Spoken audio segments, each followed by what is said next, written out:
उनकी मंशा बहुत साफ नहीं हो रही थी सरकार को लेकर इस बात। नोट किया इस बात को। एग्जाम्पल इसका हो गया आधार विधेयक, जिसे बना के भेजा गया था धन विधेयक। मेरी बात सुन रहे हैं? अरे बोलो, सुनने में लग रहा है आधार का कोई धन से रिलेटेड रिलेशन है, नहीं ना? लेकिन आधार का विधेयक जब बनाया गया था उसे धन विधेयक के रूप में प्रस्तुत किया गया था। उसका यही कारण था क्योंकि कांग्रेस उस बिल के खिलाफ है ना, और सिंगल लार्जेस्ट पार्टी यानी कि बहुमत में कौन सी सरकार थी? बीजेपी की। अब कोई बिल गया इतना महत्वपूर्ण और उस पर राष्ट्रपति बैठ गए, मेरी बात सुन रही है, तो वो बिल पास नहीं होगा, फिर और कुछ कर भी नहीं सकते। तो इसीलिए धन विधेयक से बनाकर भेजा गया। सामान्य तौर पे ऐसा होता नहीं है, जैसा मैंने तुम्हें एग्जांपल दिया, लेकिन ऐसा किसी केस में हो भी सकता है। संविधान संशोधन विधेयक, इसके अलावा धन विधेयक और इसके अलावा वित्तीय विधेयक अगर राष्ट्रपति के सामने जा रहे हैं तो राष्ट्रपति उसे साइन करना ही करना है। उसका एक सिंपल सा कारण जानते हो क्या? मुझे कारण बताओ कि संविधान संशोधन विधेयक, हालांकि हमारा टॉपिक क्या था, आप लोग क्या शुरू करवा दीजिए। संविधान संशोधन विधेयक और धन विधेयक है ना, राष्ट्रपति के द्वारा पुनर्विचार के लिए वापस नहीं किए जा सकते। मेरा प्रश्न है आपसे, क्यों? धन विधेयक और संविधान संशोधन विधेयक राष्ट्रपति के द्वारा संसद के पुनर्विचार के लिए वापस नहीं किए जा सकते, क्यों? क्या कारण? ऐसा लिखा हुआ है तो बात सही है, लेकिन कोई चीज लिखते हैं उसके पीछे कोई लॉजिक होता है ना, कि ऐसे उठा के लिख दिया, कुछ लॉजिक लगाया हुआ ना लोगों ने, समझ रहे हो ना? बताओ मुझे क्यों, सोच समझ के बताओगे। दोनों के पीछे ही छुपा है उसका कारण। जो दोनों विधेयक प्रस्तुत किए जाते हैं उनकी प्रस्तुति के पीछे ही उसका कारण भी छुपा हुआ है। अब सोच समझ के बताओ, समय ले लो पूरा आराम से, मेरा पूरा लेक्चर ना खत्म हो जाए इसी। बोलो समझ।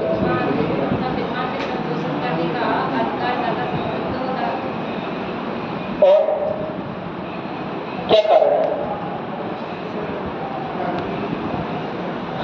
बताओ, सोच समझ के सोचो तो एक बार, क्या कारण हो सकता है इसका? क्योंकि यह दोनों विधेयक जो है वो राष्ट्रपति के अनुमोदन पर ही संसद में लाए जाते हैं। राष्ट्रपति ने जब अनुमोदित किया तभी ये संसद में लाए गए। तो पहले से ही राष्ट्रपति कोई बात कह रहा है, राष्ट्रपति क्या कह रहा है? राष्ट्रपति को काउंसिल ऑफ मिनिस्टर बोल रही है, लेकिन एक बार राष्ट्रपति द्वारा अनुमोदित विधेयक जो है, जब वही विधेयक राष्ट्रपति के सामने पहुंचेगा तो क्या राष्ट्रपति के ऊपर दायित्व तो नहीं रहेगा? जब आपके सामने से शुरुआत में आ रहा था तब आप क्यों नहीं रोकी? आपको अनुमोदन करना ही नहीं चाहिए था। मेरी बात समझ रही है? इसीलिए संविधान संशोधन विधेयक और धन विधेयक अगर राष्ट्रपति के सामने आते हैं तो उसे साइन करना ही करना पड़ता है। क्या मेरी बात क्लियर है? कोई दिक्कत तो नहीं है इसमें? मेरी बात समझ में आ गई? ठीक है, क्योंकि ये दोनों विधेयक राष्ट्रपति की अनुशंसा अनुमोदन के बाद ही संसद में लाए जाते हैं। नोट करो, सुन रहे कहानी बैठकर, सब भूल जाएगा, सारी चीजें भूल जाएगी, बहुत जल्दी होता है ना? नोट करो सर, देखो स्थान ना की नोट कर लो, जो कि यह दोनों विधेयक ब्रैकेट में धन विधेयक और संविधान संशोधन विधेयक राष्ट्रपति के अनुमोदन पर ही संसद में प्रस्तावित होते हैं। इसी वजह से राष्ट्रपति क्या नहीं कर सकता है? इन पर पॉकेट विंडो का इस्तेमाल नहीं कर सकता है। समझा? कोई दिक्कत तो नहीं है? आवाज नहीं आ रही? आवाज आ रही है? आप लोग अपने बारे बताते रखो, आ रही है आवाज? चलो, और कोई दिक्कत, और कोई समस्या? और अच्छा क्वेश्चन था, और कोई क्वेश्चन जो तुम्हारे दिमाग में चल रहा हो? जब पढ़ोगे तब तो क्वेश्चन आएगा, जब पढ़ोगे, जितना पढ़ोगे उतना डाउट क्रिएट होगा। तो पढ़ना स्टार्ट कर दो, जो भी किताबें आपके पास रगड़ के पढ़ना स्टार्ट करो। मैं हाईली रिकमेंड करूंगा 11वीं की एनसीईआरटी पढ़ो पहले, रश्मिकांत पढ़ने से पहले 11वीं की एनसीईआरटी पढ़ो। अगर आप 11वीं की एनसीईआरटी और मेरे नोट्स मिला के पढ़ते हो तो आपको किसी भी किताब की जरूरत नहीं पड़ेगी। मेरी बात समझ? अगर बहुत कुछ और भी एक्स्ट्रा देखनी तो एक्स्ट्रा चीजें पीडीएफ में जाएगी आपको, आर्टिकल्स इतना काफी है। अगर उसके बाद और पढ़ने की जिज्ञासा है ना, तो पीवाईक्यूज पढ़ लेना है। प्रीवियस ईयर क्वेश्चन जो कि आपको ग्रुप में जा रहे हैं, क्या मेरी बात सुन रहे हैं? उससे ऊपर उससे बाहर का कुछ नहीं आएगा, आई एश्योर यू। जहां बोलोगे लिख के ले दूंगा, उससे बाहर कुछ नहीं आएगा। समझा? 100 में 90% वही आना है जो आपको या तो पीवाईक्यूज के रूप में दिया जा रहा है, या पीडीएफ के रूप में, या यहाँ के रूप में। और अगर उसमें तुमने 11th की एनसीईआरटी पढ़ी थी तो तुम्हारे बेसिक्स भी मजबूत हो गए। मेरी बात सुन रहे हैं? कोई दिक्कत तो नहीं है ना? अरे एक बार बेसिक्स मजबूत हो गए, यहाँ से बेसिक्स कुछ मजबूत ही कुछ हो ही रहा है, कुछ वहां से मजबूत हो जाएगा, आराम से एग्जाम क्लियर हो जाएगा। ठीक है भाई, परेशान मत हो।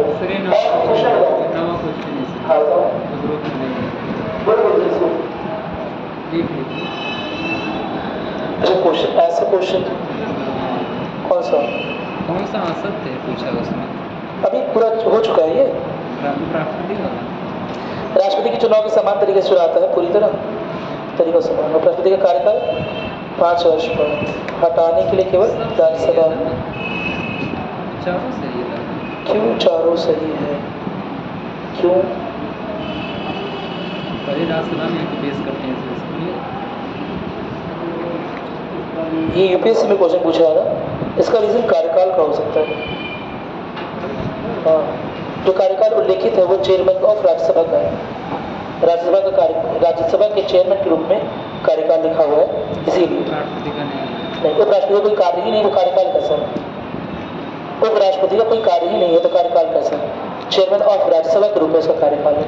देखो वर्ड प्ले से क्वेश्चन आते हैं, शब्दों के हेरफेर से यूपीएससी को क्वेश्चन बनाने में महारत हासिल है। आपको तो भेजा गया क्वेश्चन 2009 का, एक बार उसे चेक कर लेना। ठीक है? और कोई डाउट है तो पूछो, क्वेश्चन नहीं, डाउट अभी मैंने पूछो। डाउट है कुछ जो भी तो पढ़ा, कोई कुछ भी समस्या हो रही है, घर में पढ़ा कर रिवाइज किया, कुछ डाउट नहीं है? हाँ चलो नोट करना स्टार्ट करो भैया। क्या कितना आपने नोट करा? हमने ये समझ लिया था ना कि जो बौद्धिक परंपरा के राजनीतिक विश्लेषण है, एक के अनुसार जो पीएम का पद है ये केवल मंत्रिपरिषद का चेहरा है, और एक के अनुसार मंत्रिपरिषद का क्या है? मुखिया। ठीक है? एक के अनुसार पीएम जो है वो केवल और केवल प्राइमस इंटर पैरिस, यानी कि बराबर के लोगों में प्रथम है। यानी कि जो काउंसिल ऑफ मिनिस्टर के लोग हैं, जो मिनिस्टर मंत्री हैं, उनके बराबर ही लगभग है प्रधानमंत्री, बस उनमें प्रधानमंत्री और मंत्रिपरिषद के मंत्रियों में कोई ज्यादा अंतर नहीं है। मेरी बात सुनाई? जब हम संविधान पर पढ़ते हैं तो हम ये देखते हैं कि जो शक्तियां है ना राष्ट्रपति के पास दी गई है, वो राष्ट्रपति अधिकतर उन शक्तियों का उपयोग मंत्रिपरिषद की सलाह से कर रहा होता है। ऐसी जगह पर कहीं भी प्रधानमंत्री का डिस्कशन, प्रधानमंत्री का शब्द नहीं लिखा हुआ। क्या लगती है? तो एक बार संविधान पढ़ के खत्म करते हैं तो हमें यह लगेगा कि मंत्रिपरिषद कहीं ना कहीं प्रधानमंत्री के बराबर ही है, या प्रधानमंत्री और मंत्रिपरिषद को बस इतना ही, प्रधानमंत्री लीडर, बाकी सारा का सारा डिसीजन कौन ले रहा है? मंत्रिपरिषद। वो डिसीजन कन्वे कौन कर रहा है, वह निर्णय बता कौन रहा है? प्रधानमंत्री बता रहा है। क्या मेरी बात समझ? ऐसा हमें संविधान पढ़ने पर लगेगा। मैंने क्या बोला? ऐसा संविधान पढ़ने पर लगेगा। लेकिन जब जमीनी स्तर पर संविधान को प्रैक्टिस किया जाएगा तो यह देखा जाएगा मंत्रिपरिषद में ये जो मंत्री लोग बने हुए हैं, है ना, इन्हें मंत्री बनाना और इन्हें मंत्री पद से हटाना राष्ट्रपति के द्वारा किया जाएगा। लेकिन राष्ट्रपति किसकी सलाह पर काम करेगा? यह काम प्रधानमंत्री की सलाह पर करेगा। तो उस हिसाब से देखा जाता है कि प्रधानमंत्री जो है वो मंत्रिपरिषद का अगुआ या मुखिया नजर आता है। क्या मेरी बात समझ में आ गई? निर्भर यह भी करता है कि प्रधानमंत्री पद पर जो व्यक्ति आसीन है वो कितना शक्तिशाली है। मेरी बात समझ में आ रही है? प्रधानमंत्री पद पर जो व्यक्ति आसीन है उसकी शक्तियां कितनी है, उसका व्यक्तित्व कैसा है, यह भी निर्भर करता है। मैंने कल एग्जाम्पल दिया मनमोहन सिंह। मेरी बात समझ में आ रही है? अभी आगे भी एग्जाम्पल दूंगा उनका एक दो बार, लेकिन कल एग्जाम्पल, इसके बाद इंदिरा गांधी का एग्जाम्पल है। इंदिरा गांधी ने आपातकाल है ना, बिना किसी से पूछे 1971 में जब बांग्लादेश से लड़ाई हुई, बांग्लादेश की लड़ाई हुई, बांग्लादेश को हमने आजादी दिलाई है ना, पूर्वी पाकिस्तान था पहले वो, तो जो राजनीतिक कद है इंदिरा गांधी का, समझ रहे हो ना, जो राजनीतिक कद है इंदिरा गांधी का वो बढ़ नहीं जाएगा। जब बढ़ जाएगा और लोगों का पॉपुलर सपोर्ट, लोगों का लोकप्रिय समर्थन उन्हें हासिल रहेगा, ऐसे में कहीं ना कहीं एक डिक्टेटर की तरह हमें वो नजर आएंगी, जहां पर वो बिना किसी की सलाह के सिंगल हैंडेडली यानी कि अकेले अपने दम पर बहुत सारे नीति निर्माण के फैसले ले लेगी। कैबिनेट तक को इंक्लूड करने की जरूरत नहीं समझेंगी कि कैबिनेट की भी राय मशवरा ले ले। क्या मेरी बात क्लियर हो गई? कोई दिक्कत तो नहीं है ना? अरे बोलो, है ना? अगर कोई कैबिनेट का मंत्री ये बोल दिया कि इंदिरा गांधी के इस फैसले में हम उनके साथ नहीं है, तो क्या प्रधानमंत्री के पास कुछ एक्स्ट्रा पावर है जिससे उसे मंत्रिपरिषद से निकाला जा, कैबिनेट से निकाला सकता है? व्यक्तिगत उत्तरदायित्व किसके प्रति है? व्यक्तिगत उत्तरदायित्व किसके प्रति है? राष्ट्रपति के प्रति। लेकिन वास्तविकता में किसके प्रति है? पीएम के प्रति, क्योंकि पीएम की सलाह पर राष्ट्रपति मंत्रिपरिषद या कैबिनेट मंत्री से मंत्री को हटा सकता है। तो कोई भी कैबिनेट मंत्री क्या ऐसे में इंदिरा गांधी की डिसीजन के खिलाफ जाने की कोशिश करेगा? नहीं कोशिश करेगा। क्या मेरी बात समझ में आ गई? ये होते पद को दुरुपयोग करने के तरीके। क्या मेरी बात क्लियर है? कोई समस्या नहीं है इसमें? ठीक है। और दूसरा हम पॉइंट ऑफ व्यू देख रहे थे, तो समझ में आ गया हमें ना, ये दिख भी लिया ना शायद थोड़ा सा, ठीक है। जो दूसरा अति महत्वपूर्ण सबसे प्रभावी जो बौद्धिक परंपरा है या जो दूसरी विचारधारा है, उसके अकॉर्डिंग जो प्रधानमंत्री है वो क्या है? सबसे इंपॉर्टेंट, सबसे महत्वपूर्ण पिलर, आधार स्तंभ। आधार स्तंभ किसका?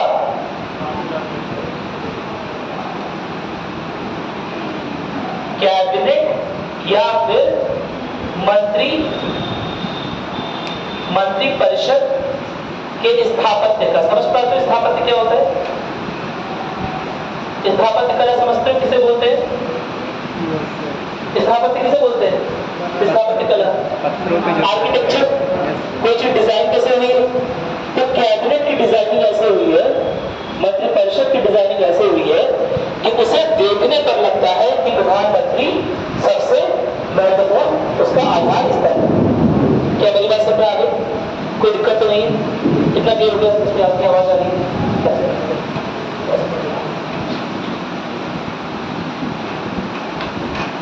इतना क्लियर हो गया?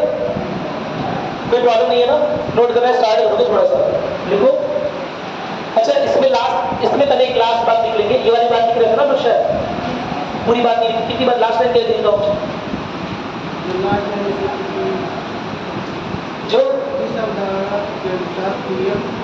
जो कार्यपालिक निर्णय लिए जाते हैं वो संघीय मंत्रिपरिषद के द्वारा लिए जाते हैं, ना कि केवल अकेले पीएम द्वारा। ये बात लिखी थी हमने। आगे लोग इसमें एक लगा लूंगा, संविधान में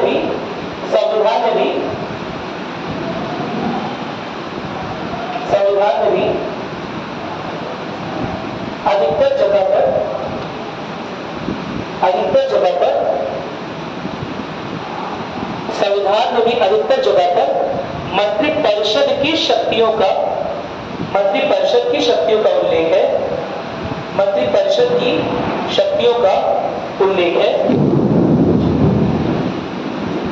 मंत्रिपरिषद की शक्तियों का उल्लेख है, ना कि किसकी? प्रधानमंत्री। क्या मेरी बात क्लियर है? इसमें कोई समस्या नहीं है? ये बात एकदम क्लियर हो गई। ये पॉइंट हमारा कवर हो गया। दूसरे पॉइंट पर आ रहे हैं हमारे दूसरे पॉइंट की ओर, जहां पर कुछ राजनीतिक विश्लेषक जो हैं वो प्रधानमंत्री को क्या मानते हैं? कैबिनेट स्थापत्य का या फिर मंत्रिपरिषद की जो भी स्थापना हुई है, जो भी स्ट्रक्चर, ये पूरा स्ट्रक्चर है ना, एकदम डिजाइन्ड स्ट्रक्चर। कैबिनेट है, उसके नीचे राज्य मंत्री है, उसके नीचे उप मंत्री है, सबसे क्या मेरी बात क्लियर है? अरे बोलो, क्या मेरी बात समझ? तुमने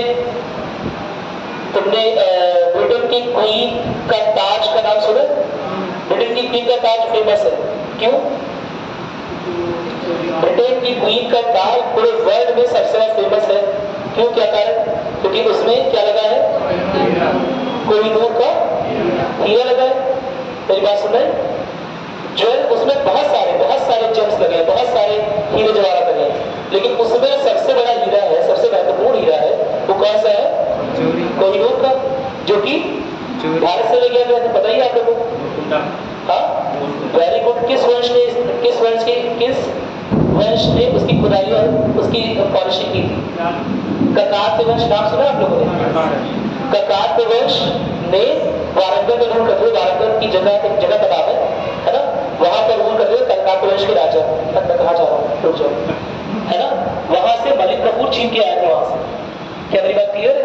और उसके बाद एक हैंड से दूसरे हैंड, एक हैंड से दूसरे हैंड में चेंज होता रहा, अब फाइनली कहां पहुंच गया? लेकिन सबसे इंपॉर्टेंट हीरा वही है ना। फेमस ब्रिटिश के ताज क्यों है? कोहिनूर की वजह से। ठीक उसी तरह मंत्रिपरिषद का कोहिनूर कौन है? राजा रणजीत सिंह के द्वारा, रणजीत सिंह के लड़के दिलीप सिंह 9-10 साल के थे, उन्हें उनकी मां ने गिफ्ट किया हुआ था, उन्हें रणजीत सिंह ने गिफ्ट किया था। तो वो छोटे बच्चे थे, जहां वहां पर महारानी विक्टोरिया आती है तो as a gift, as a gesture वो दे देते हैं। उन्हें नहीं पता होता कितना इंपॉर्टेंट हीरा है, समझे? वो 10 साल के किंग होते हैं। चलो इधर इस पर आ रहा वापस, बताओ कुछ पूछ रहा हूं मैं। जैसे कोहिनूर ताज में इंपॉर्टेंट है, वैसे ही प्रधानमंत्री, हाँ, मंत्रिपरिषद या कैबिनेट में इंपॉर्टेंट। मेरी बात समझ? कोई दिक्कत तो नहीं है इसमें?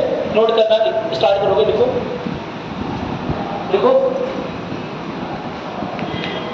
हालांकि अब दूसरे पैराग्राफ में लिखोगे, हालांकि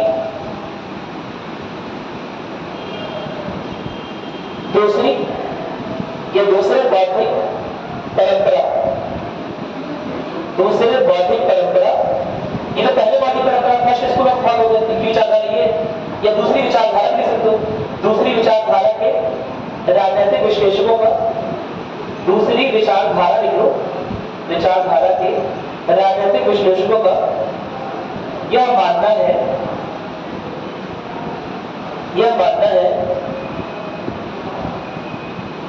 कि प्रधानमंत्री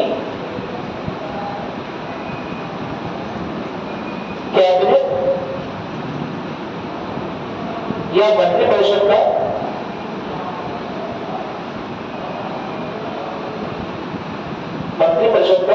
सबसे महत्वपूर्ण अंग है,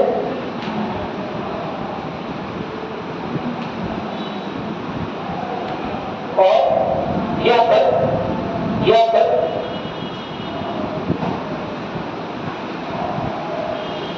केवल मंत्रिपरिषद का चेहरा ना होकर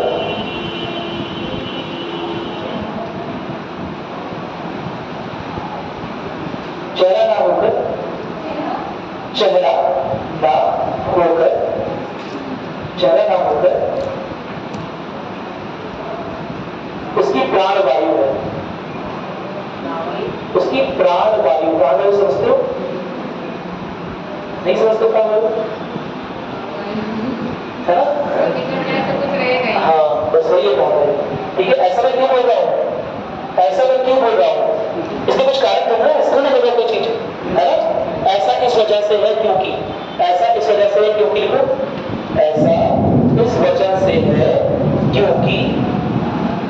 ठीक है? देखो, यही स्कूल ऑफ थॉट, यही विचारधारा ज्यादा प्रिवेलेंट है। आपसे एग्जाम में, मेंस में, है ना, पूछता है कि मंत्री परिषद, जो प्रधानमंत्री का पद है, वह केवल नाममात्र का मंत्रिपरिषद का हेड है ना, या वो बहुत सारे नीति निर्माण में अगुआ है। तो आपको यही कारण बता रहे हैं कि दो तरह के विचारधारा है। एक राजनीतिक विश्लेषकों का मानना है क्योंकि संविधान में अलग से कहीं प्रधानमंत्री के शक्तियों की चर्चा नहीं की गई है, इसलिए संविधान को पढ़ने पर तो लगता है कि वो बहुत शक्तिशाली नहीं है, लेकिन जमीनी स्तर पे देखा जाए तो दूसरी विचारधारा अधिक प्रभावी है, जहां पर वो बोलती है कि यह कैबिनेट और मंत्रिपरिषद का सबसे महत्वपूर्ण आधार स्तंभ है। क्या मेरी बात क्लियर है? कोई दिक्कत तो नहीं है ना? अब ऐसा है क्यों? इसका बहुत सिंपल सा रीजन कर भी दिया था, प्राणवायु भी लिखवा दिया, तो समझ जाओ।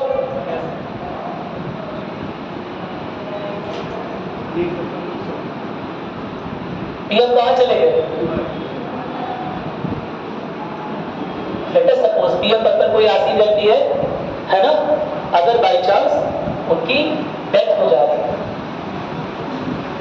ठीक है, या बाई चांस उन्हें इस्तीफा देना पड़ रहा है, रिजाइन कर रहे हैं, या तो मृत्यु हो जा रही है या फिर इस्तीफा देना पड़ रहा है, ऐसे में क्या होगा? ऐसे में काउंसिल ऑफ मिनिस्टर भी अपने आप, पीएम गए तो काउंसिल ऑफ मिनिस्टर भी कहां गया? अरे भगवान के पास नहीं चला गया, अपने आप खत्म हो गया। क्या मेरी बात समझाई? कोई दिक्कत तो नहीं है इसमें?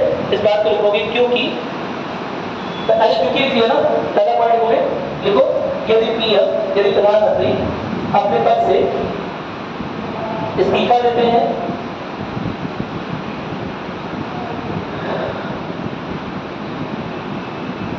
अपने पद से इस्तीफा देते हैं या फिर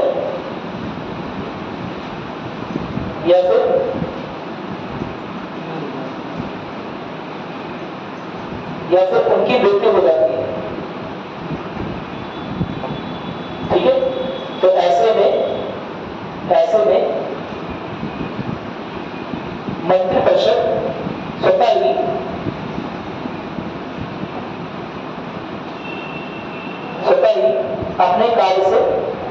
अपने कार्यभार से मुक्त हो जाएगा। यहां पर मतलब क्या है, समझ गया ना? कोई दिक्कत तो नहीं, अपने कार्यभार से मुक्त हो रहा है, मंत्रिपरिषद अब अपने आप से खत्म हो गया, ठीक है। चलो, तो पहला सबसे पॉइंट का यही हो गया कि भाई इनकी लाइफ की वैल्यू इतनी है कि अगर पीएम की डेथ हो गई या रिजाइन अगर कर दिया तो इनकी डेथ का मतलब हो गया पूरा का पूरा काउंसिल ऑफ मिनिस्टर जीरो हो गया, गायब। मेरी बात समझ आ गई? कोई दिक्कत तो नहीं है?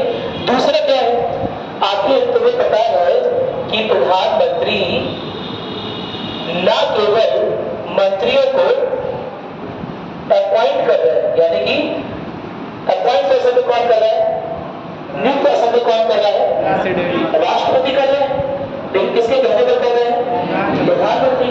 तो देखा जाए तो अंदर ही अंदर या दूरी तौर पर या वास्तविक तौर पर प्रधानमंत्री ही मंत्री पद पर मंत्रियों को रख रहा है और साथ ही साथ, है ना, हटा भी रहे।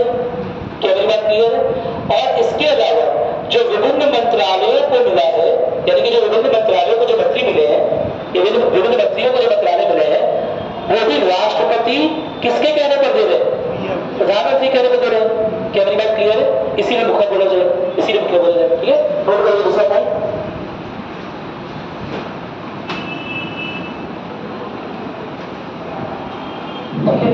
ना केवल प्रधानमंत्री मंत्री पद के लिए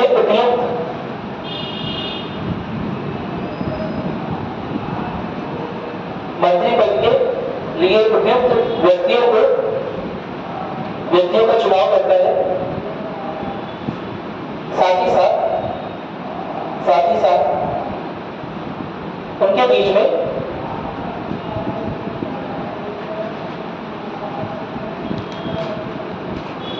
मंत्रालयों का बंटवारा भी सुनिश्चित करवाता है। उनके बीच में मंत्रालयों का बंटवारा भी सुनिश्चित करवाता है, यानी कौन से मंत्री को कौन सा मंत्रालय मिला, यह काम तो है राष्ट्रपति का, लेकिन यह काम किसके सलाह पर किया जा रहा है? प्रधानमंत्री। क्या बात क्लियर है? तो अब बताओ इसे क्या बोलना सही है, फेस या हेड? हेड बोलना सही है ना? कोई दिक्कत नहीं है ना? अब सारा पार्ट लिखा है, दूसरा पार्ट लिखोगे, देखो देखिए, ना केवल इसका तीसरा पार्ट लिखिए, ना केवल प्रधानमंत्री मंत्रिपरिषद का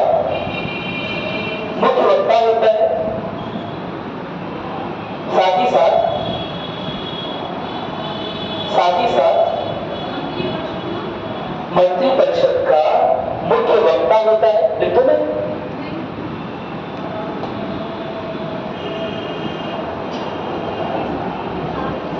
वक्ता लिखना कुछ और मत लिखे, मुख्य वक्ता, ठीक है, मुख्य वक्ता, चीफ स्पोक्स पर्सन, ठीक होता है। साथ ही साथ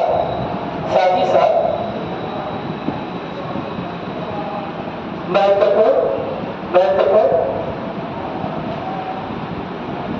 नीतियों के निर्णय को, महत्वपूर्ण नीतियों के निर्णय को संसद और सार्वजनिक रूप से भी, संसद और सार्वजनिक रूप से भी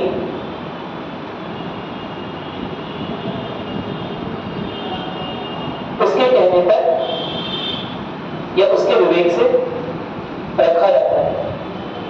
समझा? संसद के सामने कोई महत्वपूर्ण चीज रखनी है। नीति आयोग का गठन हुआ है, किस सन में हुआ है?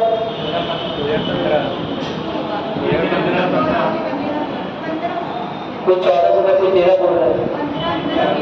1 जनवरी 2015 को नीति आयोग गठन हो गया।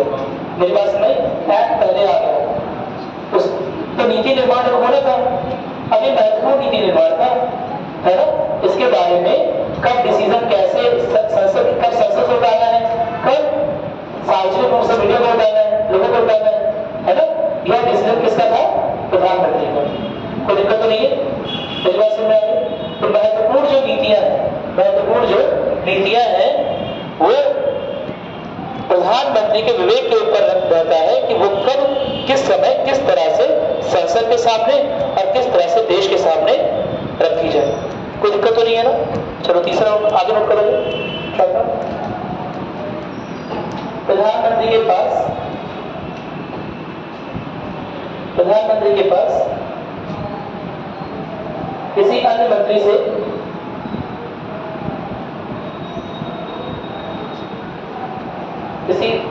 से सूचनाओं को प्राप्त करने का अधिकार होता है। सूचनाओं को प्राप्त करने का अधिकार होता है।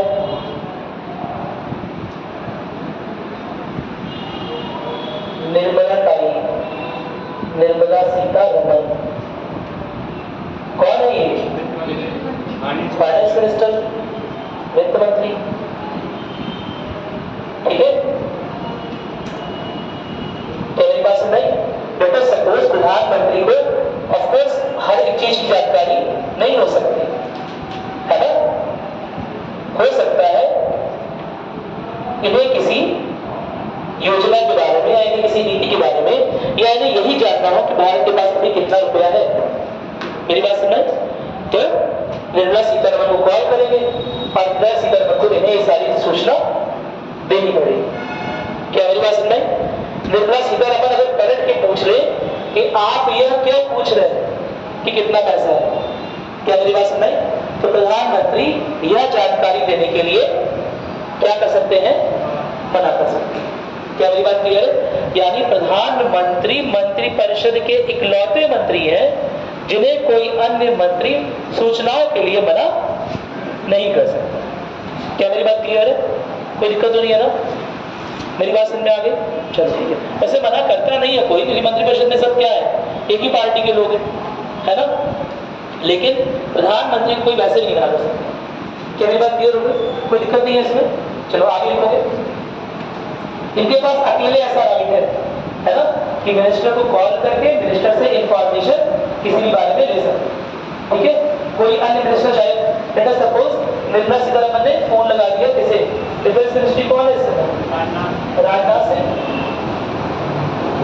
है ना? और पूछ रही है कि सर आपके पास कितने टाइम है? तो राजनाथ सिंह का विवेक के ऊपर है, चाहे तो बताएं और चाहे तो मना कर दें। हम नहीं बताएंगे हमारे पास कितने। क्या मेरी बात समझ में? लेकिन अगर यही चीज प्रधानमंत्री पूछेंगे तो उन्हें बताना पड़ेगा। क्या मेरी बात क्लियर है? तो प्रधानमंत्री मंत्रिपरिषद में विशेष इसलिए भी है क्योंकि वह सारे मंत्रालयों की हर किसी सूचना तक पहुंच सकता है। वह सारे मंत्रियों की हर किसी सूचना पर पहुंच सकता है। उसकी नैतिक जिम्मेदारी भी है पहुंचना, हर एक चीज जानना, और उसका अधिकार। क्या मेरी बात क्लियर है? चलो आगे बढ़ते हैं। पॉइंट देखिए, देखिए आपने कल व्यक्तिगत उत्तरदायित्व मैंने पढ़ा था, तो व्यक्तिगत उत्तरदायित्व लागू कौन कर रहा है? आखिरकार कौन आदमी है जो अगर कैबिनेट या कैबिनेट तुम्हारी और एक अगर मिनिस्टर इसके खिलाफ जाने को बोल रहे हैं, बाकी कैबिनेट बोल रही है कि ए वाला ऑप्शन सही है, ये आदमी बोल रहा है बी वाला ऑप्शन सही है, खिलाफ जाके बोल रहे हैं, मेरी बात सुन रही? तो उस पर कार्यवाही करने की जिम्मेदारी है राष्ट्रपति की, लेकिन किसके कहने पर? प्रधानमंत्री कहने पर। और इसी को क्या बोलते हैं? व्यक्तिगत उत्तरदायित्व। लेकिन क्या आपको नहीं लग रहा है कि व्यक्तिगत उत्तरदायित्व के अवधारणा का इस्तेमाल करके असल में क्या सुनिश्चित किया जा रहा है? अरे सिर पे छोड़ करके तुम लोग को रास्ते में ऐसे भर के ले आते हो, यहाँ से गया रास्ते में गिरा देते हो, मुझे लग रहा है। वैसे लीड प्रूव करो तो बता चुका यार तुम लोग को। भैया सामूहिक उत्तरदायित्व, एक बच्चे ने बोला बस, या व्यक्तिगत उत्तरदायित्व की जो अवधारणा है वो क्या सुनिश्चित कर रही है? सामूहिक उत्तरदायित्व सुनिश्चित कर रही है। कैसे सुनिश्चित कर रही है? कि अगर एक मंत्री बोल रहा है बी वाला पार्ट करेक्ट है, बाकी कैबिनेट बोल रही है ए वाला पार्ट करेक्ट है, तो इस मंत्री के खिलाफ एक्शन लिया जा सकता है प्रेसिडेंट के द्वारा प्रधानमंत्री के कहने पर। यानी कि इस मंत्री को मजबूरी में कहना पड़ेगा कि ए वाला ऑप्शन सही है, यानी कि पूरा का पूरा कैबिनेट किसी एक ही मत पर सहमत दिखेगा। क्या मेरी बात से? आंतरिक असहमति हो सकती है लेकिन सहमत दिखेगा, जिससे यह दिखेगा कि यह निर्णय या नीति साझे रूप से ली गई है, सबकी स्वीकार्यता है, सबकी सहमति है। क्या मेरी बात क्लियर है? कोई दिक्कत तो नहीं है? और क्योंकि सबकी स्वीकार्यता है इसलिए यह नीति फेल होने पर या नीति असफल होने पर क्या एक को रिजाइन देना पड़ेगा या सबको रिजाइन देना पड़ेगा? सबको रिजाइन देना पड़ेगा। यही तो है सामूहिक उत्तरदायित्व। तो क्या व्यक्तिगत उत्तरदायित्व की अवधारणा सामूहिक उत्तरदायित्व की अवधारणा को सुनिश्चित नहीं कर रही है, उसे बल नहीं दे रही है? क्या मेरी बात समझ में आ गई? नोट करना स्टार्ट नहीं करेंगे आप, कोई बात नहीं।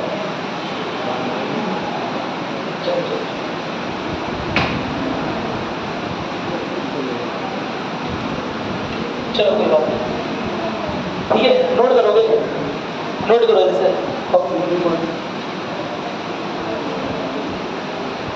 देखो, अगर किसी को नहीं समझा तो प्लीज पूछो, एकदम आगे कि नहीं आया दोबारा पूछ लो, बहुत जरूरी बात है समय। और जो लोग सोच रहे हैं पढ़ने के कहीं लिखा हुआ तो पढ़ोगे क्या? मेरी बात समझ कहीं देख लो एक बार, समझ आ गया? कोई दिक्कत नहीं है तो नोट करोगे, ये बात नोट करो। देखो, व्यक्तिगत उत्तरदायित्व की अवधारणा, व्यक्तिगत उत्तरदायित्व की अवधारणा का उपयोग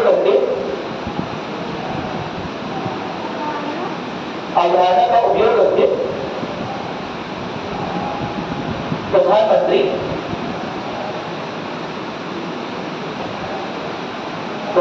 सुनिश्चित करता है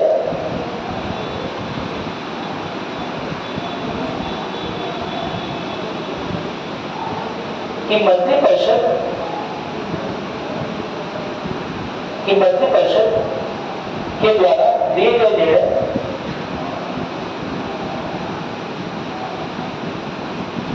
सामूहिक रूप से हो, साथ ही साथ तो जो सामूहिक रूप से हो जिसके लिए मंत्रिपरिषद के ऊपर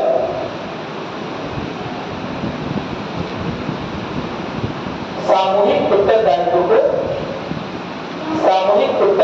को निश्चित किया जा सके,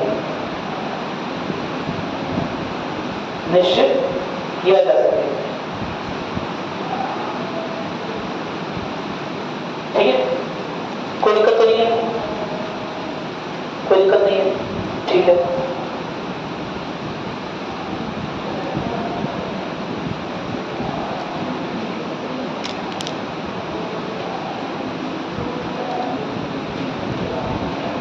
ये है प्रधानमंत्री, ये है कैबिनेट मिनिस्टर 1, ये है कैबिनेट मिनिस्टर 2, ये है कैबिनेट मिनिस्टर 3, इसी तरह 4, 5, 6 बहुत सारे कैबिनेट मंत्री है यहाँ पर, ठीक है।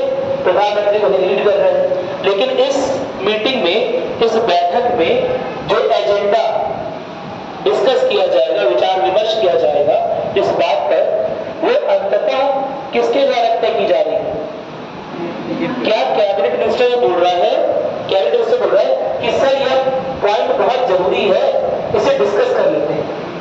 अब यह प्रधानमंत्री के ऊपर है, वह चाहे तो इस पॉइंट को डिस्कस करे या बोले यह पॉइंट अभी जरूरी नहीं है, इसकी देश को अभी कोई जरूरत नहीं है। यानी कि कैबिनेट बैठकों में होने वाला हर एक वाद संवाद किसके द्वारा गाइडेड होता है? प्रधानमंत्री के द्वारा। मेरी बात सुनाई? ना केवल गाइडेड है हर एक मीटिंग, बल्कि हर एक मीटिंग के संयोजक के रूप में कौन है? प्रधानमंत्री। संयोजक करने की योजना, इस मीटिंग में यह डिस्कशन होगा, इस मीटिंग में यह डिस्कशन होगा, है ना। इसमें इन बातों पर विचार विमर्श करना है। ये कैबिनेट मंत्रालय तो रहेंगे, लेकिन उस मंत्री की जरूरत को सही बुला कर सकता है, प्रधानमंत्री के पास पावर है ना। यह चीज नोट करना बहुत जरूरी है, ये चीज मत नोट करो, लेकिन यह चीज नोट करना जरूरी है। ये सारे डिस्कशन कौन कर रहा है? प्रधानमंत्री। प्रधानमंत्री कैबिनेट सचिवालय को आदेश दे रहा है, कैबिनेट सचिव को आदेश दे रहा है कि यह चीज नोट करना जरूरी है। यह मत नोट करो, डिलीट कर दो, भूल जाओ इस बात को। बात मेरी बात सुने कि नहीं है ना। ये सारे आदेश कौन दे रहा है? प्रधानमंत्री दे रहा है। यानी कि सारे के सारे एजेंडा, सारी की सारी योजनाएं कैबिनेट की कौन बना रहा है? प्रधानमंत्री बना रहा है। यानी कि प्रधानमंत्री को यह कहना सही है कि प्रधानमंत्री जो है वो कैबिनेट का संयोजक। क्या मेरी बात समझ में आ गई? नोट करोगे? देखो, प्रधानमंत्री कैबिनेट बैठकों का संयोजन करता है। प्रधानमंत्री कैबिनेट बैठकों का संयोजन करता है और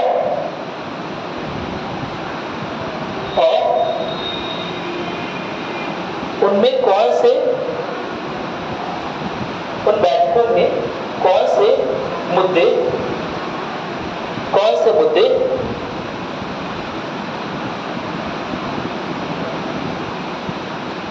कौन से मुद्दों पर विचार विमर्श होना है, यह भी तय करता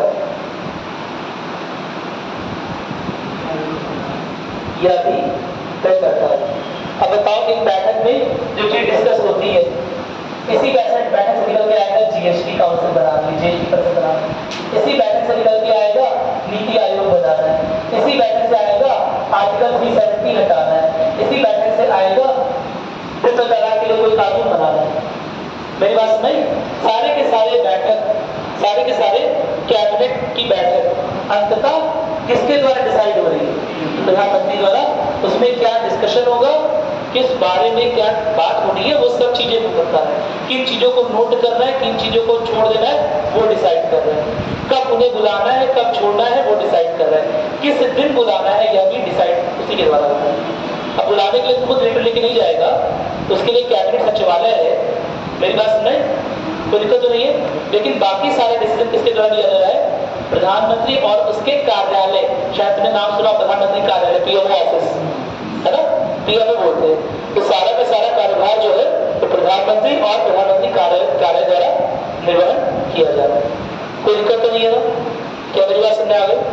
अरे बोलो, सुनने में लग रहा है प्रधानमंत्री का जॉब कितना कठिन होगा, लेकिन बीच में नीचे पीएमओ ऑफिस में कई सारे कौन लगे हुए हैं? आईएएस ऑफिसर, ब्यूरोक्रेट्स लगे हुए 50 से ज्यादा, सब काम वो कर रहे हैं। मेरी बात सुनाई? भाई कोई भी नीति निर्णय हो, क्या प्रधानमंत्री अकेले ले सकते हैं? क्या जीएसटी में किस चीज पर कितना टैक्स लगेगा प्रधानमंत्री डिसाइड करेंगे? कैसे डिसाइड करेंगे? उन्हें क्या आइडिया है कितना आटा, कितना दाल, कितना चावल की खपत देश में हो रही है?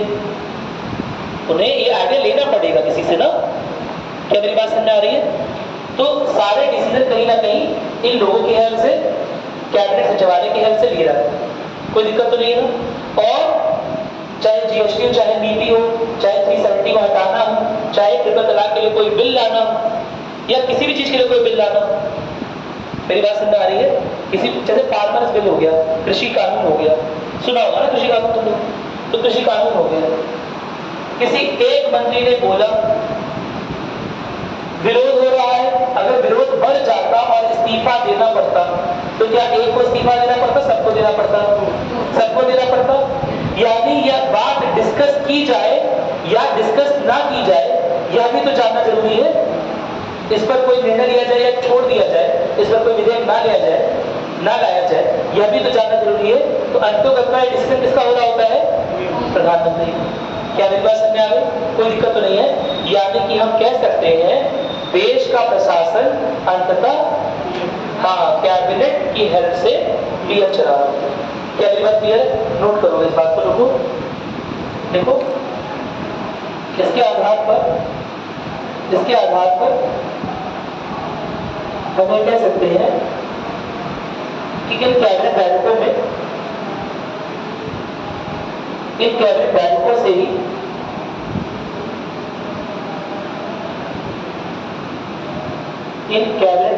ही निकले निर्णयों से देश का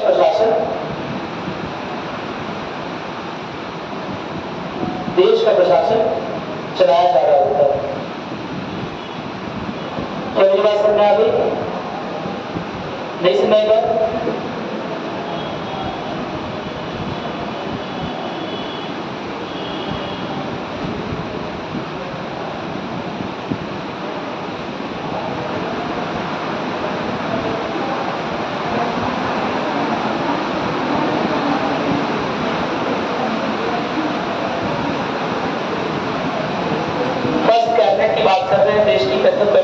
कुछ ऐसी रही होगी, देश की प्रथम कैबिनेट कुछ ऐसी रही होगी। बीच में कौन बैठ रहा है? प्रधानमंत्री जवाहरलाल नेहरू। और उनके बराबरी में कौन बैठ रहा है? सरदार वल्लभ भाई पटेल। क्या मेरी बात सुनाई? जवाहरलाल नेहरू ने कोई डिसीजन दिया, उन्होंने डिसीजन दिया कश्मीर भारत का अंग होना चाहिए ही चाहिए, किसी भी तरह से जाना नहीं चाहिए। वल्लभ भाई पटेल कह रहे क्यों भाई साहब, किस आधार पर होना चाहिए? जूनागढ़ को तो आपने बोला लोगों की बहुमत के अनुसार होना चाहिए, तो जूनागढ़ को तो आपने अपने में ले लिया। मेरी बात सुनाई? हैदराबाद को आपने बोला कि यहाँ निजाम का शासन है, लेकिन यहाँ जाकर लोग कौन है? हिंदूज है, इसलिए आपने ले लिया। तो क्यों होना चाहिए? मेरी बात सुनाई?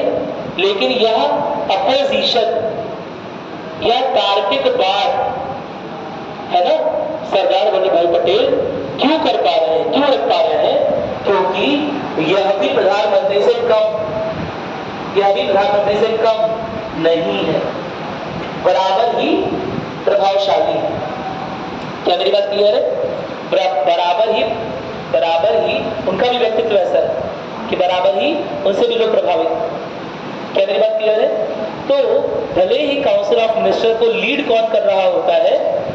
पीएम लीड कर रहा होता है, मंत्रिपरिषद को भले ही प्रधानमंत्री लीड कर रहा होता है, लेकिन यह भी निर्भर करता है, कई सारी चीजों पर निर्भर करता है कि जैसे दूसरे अदर कैबिनेट मिनिस्टर कैसे है ना, क्या पीएम के बराबर ही प्रभावी है या नहीं है? कहीं ऐसा तो नहीं कि पीएम को भी डोमिनेट कर ले रहे हैं। मेरी बात समझ? पीएम को जो बोल रहे हो पीएम को करना ही पड़ रहा है, बिजनेस तो नहीं बना लेते पीएम को। क्या मेरी बात समझ आ रही है? तो यह भी निर्भर करता है कई सारे कारकों पर कि प्रधानमंत्री पद पे शक्तियों का तो बहुत ज्यादा उपयोग हो सकता है, दुरुपयोग भी हो सकता है, लेकिन यह भी निर्भर करता है उस पद पर जो व्यक्ति आसीन है ना, वो खुद कैसा है और जो कैबिनेट मिनिस्टर है वो कितने प्रभावित करने वाले हैं। क्या मेरी बात समझ आ गई? इसमें कोई दिक्कत तो नहीं है। इसी तरह बहुत सारे अन्य कारक होते हैं जिनसे हमें पता चलता है कि प्रधानमंत्री की जो शक्ति है ना, वो कितनी हो सकती है। क्या सर्वशक्तिशाली है या शक्तियां कुछ हद तक लिमिटेड, सीमित भी हो सकती है। कई सारे कारण। क्या मेरी बात क्लियर है? तो उसी के बारे में एक लाइन बोल जैसे ये पहले ये कहानी कैसे करें। देखो इन सारे विमर्शों से हम यह तय कर सकते हैं, इन सारे विमर्शों से हम यह तय कर सकते हैं, इन सारे अरे जो ऊपर विमर्श है 5-6 है ना, इन सारे विमर्शों से हम यह तय कर सकते हैं कि प्रधानमंत्री मंत्रिपरिषद का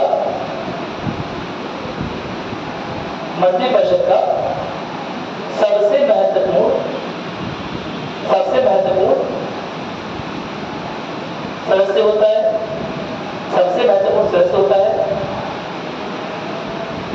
हालांकि कुछ अन्य कारक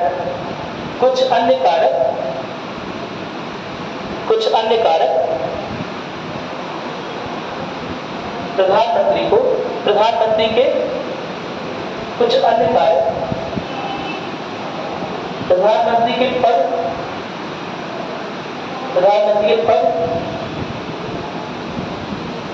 कौमा प्रतिष्ठा और स्थान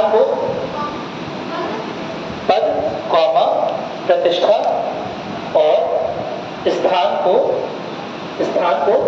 प्रभावित करते हैं। कोई भी शब्द आपको लगे कि छूट रहा है तो प्लीज रोक के पूछिए, है ना?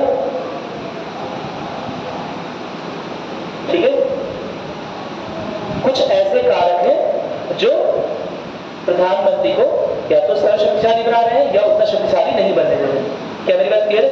जैसे एक एग्जाम्पल अभी हमने देखा था, कौन सा एग्जाम्पल देखा था कि यदि जो मेंबर्स हैं, जो कैबिनेट के सदस्य हैं, अगर यह प्रधानमंत्री के बराबर ही प्रभावशाली, इनका भी देश की जनता पर अच्छा खासा प्रभाव है। क्या मेरी बात समझ में? इनका भी संसद के मंत्रियों पर अच्छा खासा प्रभाव है, ठीक है? इनकी भी लोग रेस्पेक्ट करते हैं, ना केवल संसद में बल्कि देश में। तो ऐसे में प्रधानमंत्री यूनिलैटरली यानी कि अकेले ही अपने दम पर, है ना, एक मत होकर, कोई जरूरी नहीं कि सारे निर्णय बना। क्या मेरी बात समझ? कोई दिक्कत तो नहीं है ना? समझ आ गया? तो ये भी जैसे फॉर एग्जाम्पल मनमोहन सिंह थे, तो मनमोहन सिंह के टाइम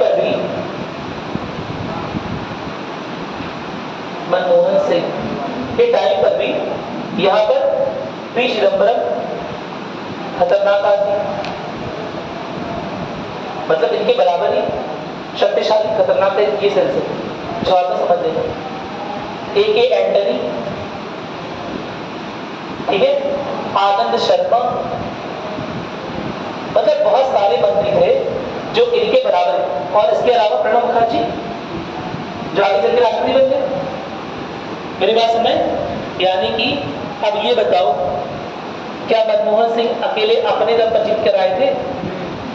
क्या चुनाव, तुम्हें शायद पता नहीं होगा, उसमें छोटे ही रहोगे, ठीक है, लेकिन चुनाव क्या उनके चेहरे पर हुआ था? नहीं हुआ था। क्या मेरी बात समझ आ रही है? तो ऑफ कोर्स ये जो अन्य मंत्री हैं ये भी उनके बराबर ही प्रभावशाली थे। मेरी बात समझ? और इसीलिए वो अकेले अपने दम पर सारे निर्णय नहीं ले सकते थे। क्या मेरी बात क्लियर है? कैबिनेट की बैठकों में अच्छा खासा डिस्कशन होता था। हो सकता है प्रधानमंत्री कोई बात कह रहे हो लेकिन इन्हें पसंद ना आए तो आपस में डिस्कशन हो सकता है, विचार विमर्श हो सकता है। प्रधानमंत्री जबरन जो सशक्त कैबिनेट मंत्री हैं उन्हें अपनी बात मनवाने के लिए राजी नहीं कर सकते, है ना?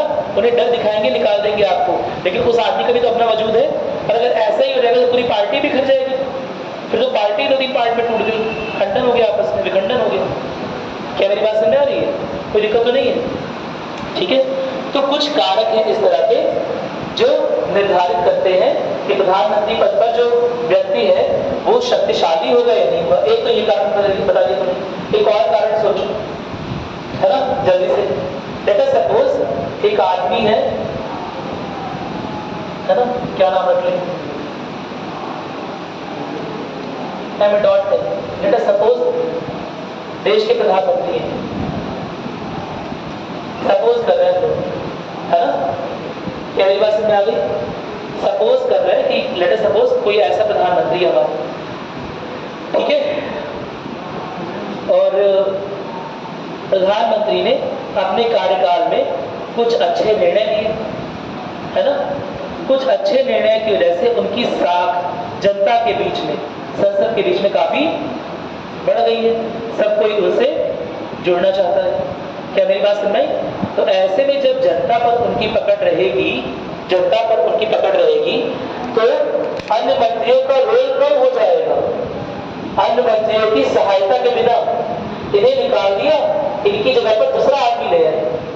क्या मेरी बात नहीं? और तब भी कैबिनेट चलता रहेगा, देश की सरकार चलती रहेगी। क्या मेरी बात क्लियर है? क्यों? क्योंकि जितने भी निर्णय लिए गए थे अकेले इनके द्वारा लिए गए थे और सारे के सारे सफल निकले। मेरी बात समझ? सारे के सारे इनके द्वारा लिए गए निर्णय सफल निकले। इसकी वजह से देश की जनता में अच्छा खासा प्रभाव रहेगा, ठीक है। और उस प्रभाव का उपयोग या दुरुपयोग करके या किसी भी मंत्री को हटाया ला सकते हैं और कुछ विखंडन वगैरह की स्थिति भी नहीं आएगी। क्या मेरी बात क्लियर है?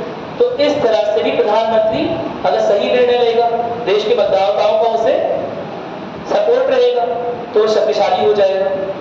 क्या मेरी बात समझ? इंदिरा गांधी ने एक डिसीजन लिया 1971 का, एक डिसीजन 1971 का लिया था, जब देश उनके साथ हो गया, उन्हें कैबिनेट की आवश्यकता ही नहीं है क्योंकि पूरा देश उनके साथ खड़ा है। मेरी बात समझ में? कैबिनेट की क्या जरूरत है? पूरा देश उनके साथ खड़ा है, उन्होंने बांग्लादेश में जीत दिला दी, है ना।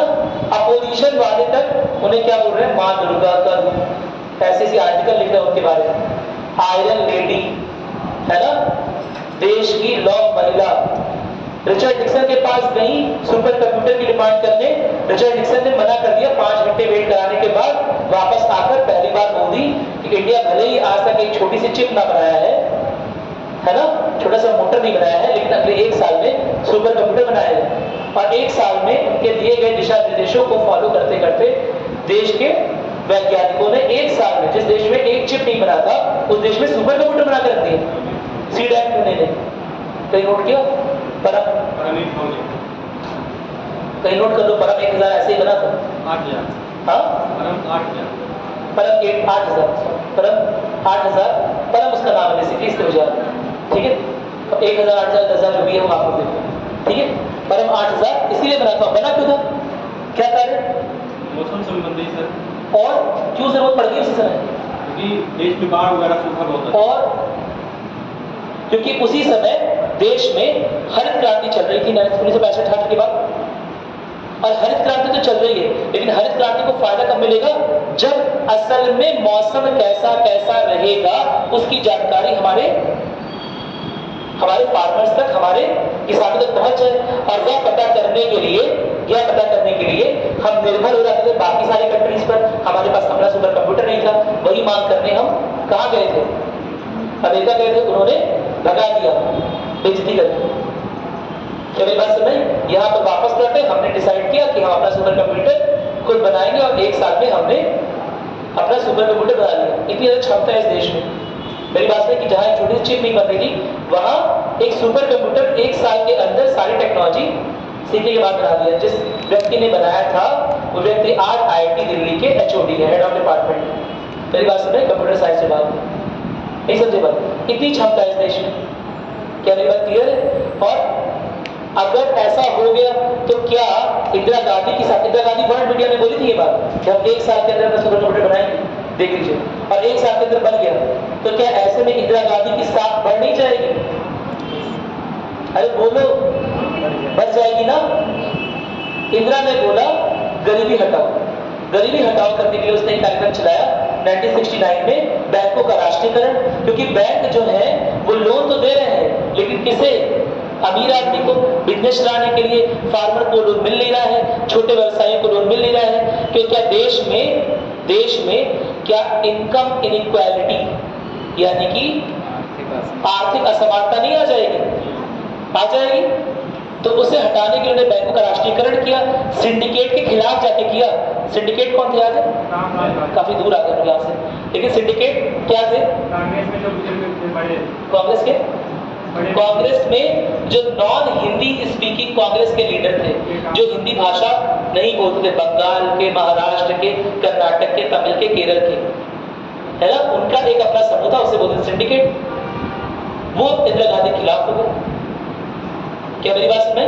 फिर भी उसने अकेले क्या किया? निर्णय लिया और उस निर्णय को सही साबित किया। तो क्या उनकी साथ बढ़ेगी? नहीं बढ़ेगी उनके साथ। तो कुछ 4, 5, 6 इंपॉर्टेंट निर्णय लिए।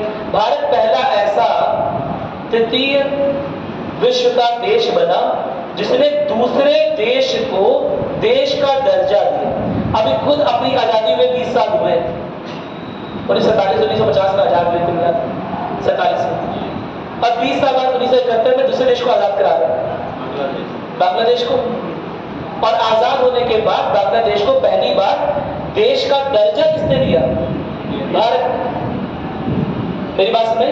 तो क्या इन सब फैक्टर से ना केवल देश को बल्कि अंतर्राष्ट्रीय स्तर पर भी क्या उनकी साख बढ़ेगी? नहीं बढ़ेगी। कैबिनेट मिनिस्टर कोई पूछ ही नहीं रहा है, सारा डिसीजन खुद ले रहे। मेरी बात सुन रहे? तो शुरुआत में तो बहुत मजा आया, है ना, शेर देखकर, शेर आया, समझ रहे हो? लेकिन बाद में क्या हुआ? शेर ने जनता का शिकार करना शुरू कर दिया, है ना। 1975 में आपातकाल ले, नहीं समझे बात? क्या मेरी बात क्लियर है? सिंगल हैंडेडली एक मत, क्योंकि कैबिनेट किसी मंत्री से पूछते शायद मना करते, मंत्रिपरिषद की अगर मंत्रियों की बैठक में पूछते तो मना करे थे वो लोग, लेकिन केवल अपनी पोजीशन, अपने पद को बचाने के लिए उन्होंने आपातकाल ले, है ना।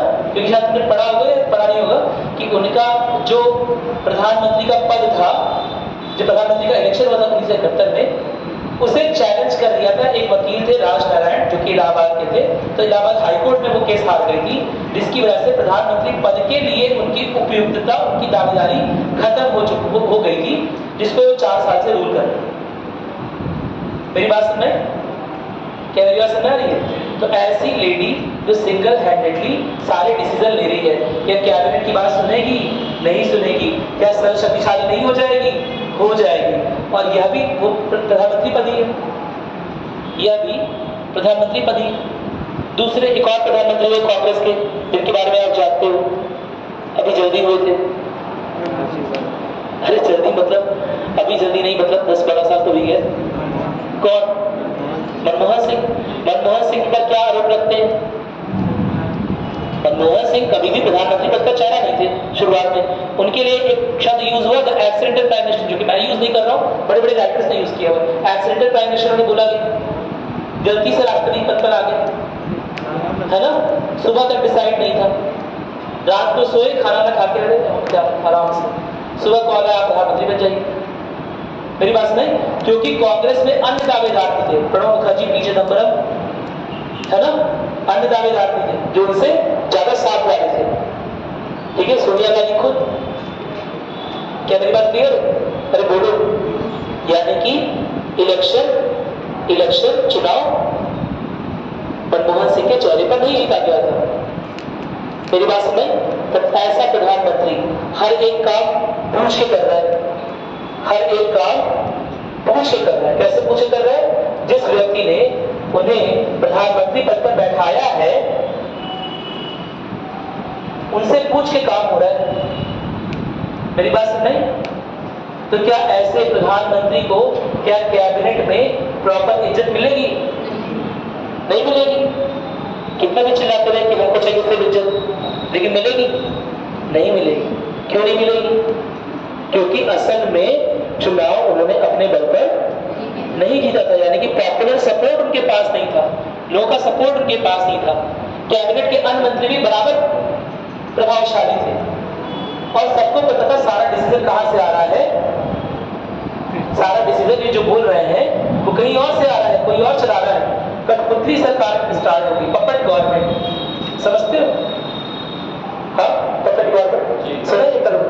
कठपुतलियों की सरकार, कठपुतली में चलाई जाएगी सरकार। ठीक है, बंगाल में ऐसा हुआ था 1747 के 52 के बाद मीर कासिम मीर जाफर को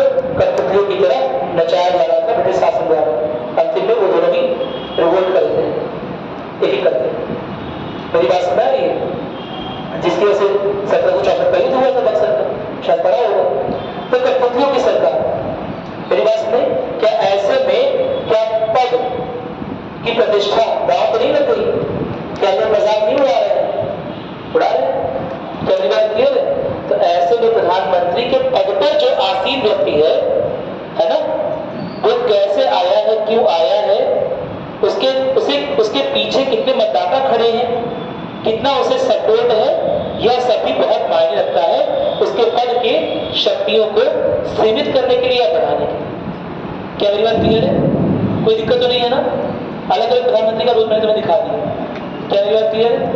अरे बोलो, ठीक है? तो कुछ फैक्टर्स है इस तरह के, उसके बारे में लिखेंगे, है ना?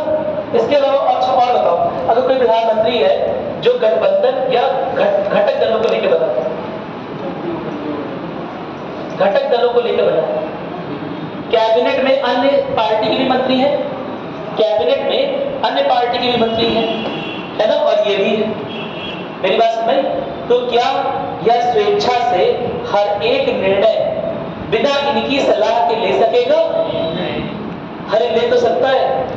अरे पैराशूट से तो कूद ही सकते हो तुम, बिना पैराशूट के, मतलब बिना पैराशूट के तो कूद ही सकते हो, लेकिन कितनी बार कूदोगे? एक बार, अंतिम बार कूदोगे। मेरी बात समझ? ऐसा नहीं कि बिना पैराशूट के कूद नहीं सकते, कूदोगे, लेकिन कितनी बार? एक बार। तो ले तो सकता है डिसीजन, लेकिन एक ही बार ले पाएगा। दूसरी बार आने से पहले डिसीजन ले लिया, ये लोग अपना सपोर्ट, समर्थन खींच लेंगे, जो दूसरे मंत्री हैं वो अपना समर्थन वापस कर लेंगे, सरकार धड़ाम से गिर जाएगी। सरकार गिरी तो सब मंत्रिपरिषद के मंत्रालय खत्म, सब समाप्त, दोबारा इलेक्शन करवाने पड़ेंगे, दोबारा चुनाव करवाने पड़ेंगे ना? क्या मेरी बात सुन रही? तो क्या एक ऐसा प्रधानमंत्री जो किसी एक पार्टी का ना हो और बहुमत से चुनकर ना आया हो, जिसे घटक दलों की आवश्यकता पड़ी हो, मेरी बात सुन रही? क्या उसकी शक्तियां सीमित नहीं हो जाएंगी? कल एग्जाम्पल दिया था तीस्ता वाटर समझौता, तीस्ता वाटर एग्रीमेंट, तीस्ता जल समझौता दिया था ना, हिंदी इंग्लिश मिक्स कर देगा उसे, ठीक है? तीस्ता जल समझौता कर दिया था, एग्जाम्पल है ना, एकदम बहुत अच्छा जल समझौता था, हमारे फेवर की बातें थी, है ना, हमें बहुत फायदा होता उससे, लेकिन मनमोहन सिंह की सरकार नहीं कर पाई बाई चांस, क्योंकि उस समय एक घटक दल था तृणमूल कांग्रेस, ममता बनर्जी, और ममता बनर्जी को वो समझौता पसंद नहीं आ रहा था। हालांकि देश की सरकार बिना किसी राज्य की अनुमति के राज्य की सीमाएं तक चेंज कर सकती है। हालांकि देश की सरकार, केंद्र सरकार, आर्टिकल 3 है ना, बिना राज्य सरकार की अनुमति के राज्य की सीमाएं तक बदल सकती है, लेकिन फिर भी सीमाएं तो बदल सकती है, लेकिन फिर अगर उसके ही सपोर्ट से, उसी राज्य सरकार के सपोर्ट से, उन्हीं सांसदों के सपोर्ट से, उसी पार्टी के सपोर्ट से या केंद्र में है, तो वह पार्टी अगर अपना समर्थन वापस ले लेगी, है ना, तो क्या सरकार नहीं गिर जाएगी? गिर जाएगी। क्या मेरी बात समझ में आ गई? कोई दिक्कत तो नहीं है, ठीक है? और इसीलिए वो तीस्ता जल समझौता पे साइन नहीं कर सके, पूरा बना बनाया समझौता था, वापस आना पड़ा, साइन नहीं कर पाए। क्या मेरी बात क्लियर है? अब एक ऐसा प्रधानमंत्री जो किसी एक राष्ट्रीय पार्टी का है और उसे बहुमत मिला है, उसे किसी अन्य घटक दल की आवश्यकता नहीं है ना?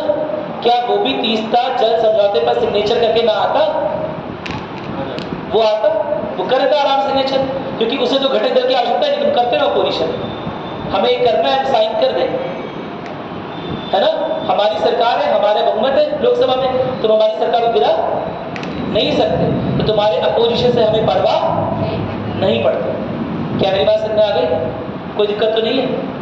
क्या मेरी बात समझ में आ गई? तो ठीक है, तो एक ऐसा प्रधानमंत्री जो कि बहुमत की पार्टी से चुनकर आया है, उसकी शक्तियां ज्यादा होती हैं। जो घटक दलों के गठबंधन के रथ पर सवार है, उसकी शक्तियां कहीं सीमित होती हैं। क्या मेरी बात समझ में आ गई? कोई दिक्कत तो नहीं ना? इस समय के लिए प्रधानमंत्री अगर घटक दलों पर निर्भर होते हैं तो उनकी शक्तियां सीमित हो जाएंगी। क्या मेरी बात समझ में? शायद जैसा आज निर्णय या पहले का निर्णय रहा है, वैसा निर्णय लेने में उन्हें सोचना पड़ता है। अगर वह सर्वशक्तिशाली नहीं होते, जो घटक दल है उनके सपोर्ट से कोई पार्टी या कोई गठबंधन के सपोर्ट से उनकी सरकार बनी। क्या मेरी बात समझ में आ गई? ठीक है, कोई भी सरकार कोई भी प्रधानमंत्री कितना भी प्रभावशाली हो, लेकिन अगर घटक दलों के सपोर्ट से चल रहा है तो हर एक नीति में उस घटक दल की राय लेनी पड़ेगी, अदरवाइज जब वो अपना समर्थन खींचेगा तो सरकार गिर जाएगी। क्या मेरी बात समझ में आ गई? कोई दिक्कत तो नहीं है? तो इस तरह के कई सारे कारक हैं जो निर्धारित करते हैं कि प्रधानमंत्री पद कितना शक्तिशाली है, उसका क्या स्थान है। क्या मेरी बात क्लियर है? अरे बोला करो कुछ, नहीं समझ में आया? नोट करना स्टार्ट हो गया, कोई लंबा देखो देखो क्या लिखा कारक वाली हेडिंग डाली है? क्या लिखा हेडिंग में? अरे हेडिंग लिखवा दी मैं तुम्हें। 8.2 हाँ 8.2 है अभी हेडिंग। कारक वाली बात नहीं लिखवाई थी? लिखो, अच्छा दोबारा लिखो, चलो लिखो लिखो। प्रधानमंत्री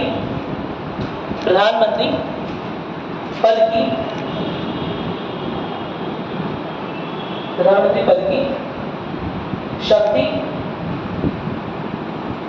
और स्थान को प्रभावित करने वाले कारक कौन कौन से कारक? पहला लिखोगे, जैसे पहला कारक लिखोगे जिसके बारे में चर्चा होने की।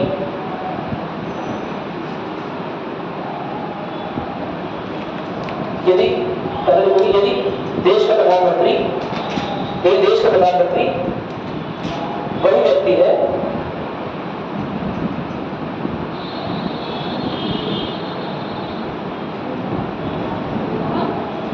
यदि देश का प्रधानमंत्री वही व्यक्ति है, वही व्यक्ति इंसान,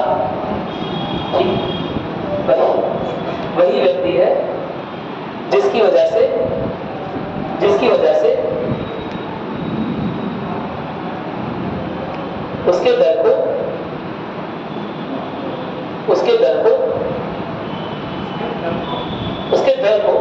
दल समझते ना, पार्टी को, उसकी पार्टी को, उसके दल को राजनीतिक या उसके दल को चुनाव में राजनीतिक जीत मिली है।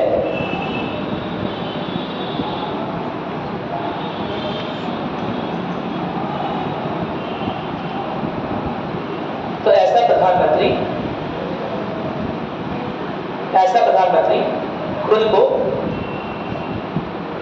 खुद को शक्तिशाली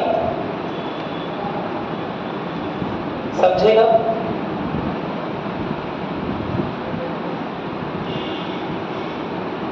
और ना केवल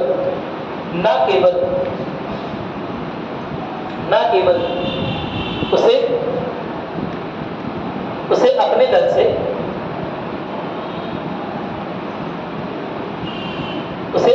से साथ ही साथ संसद से और कुछ हद तक विपक्षी दलों से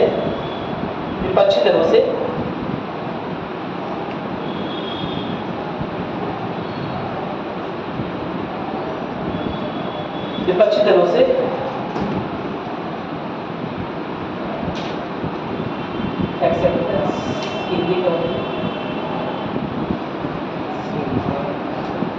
विपक्षी दलों से स्वीकार्यता मिलेगी,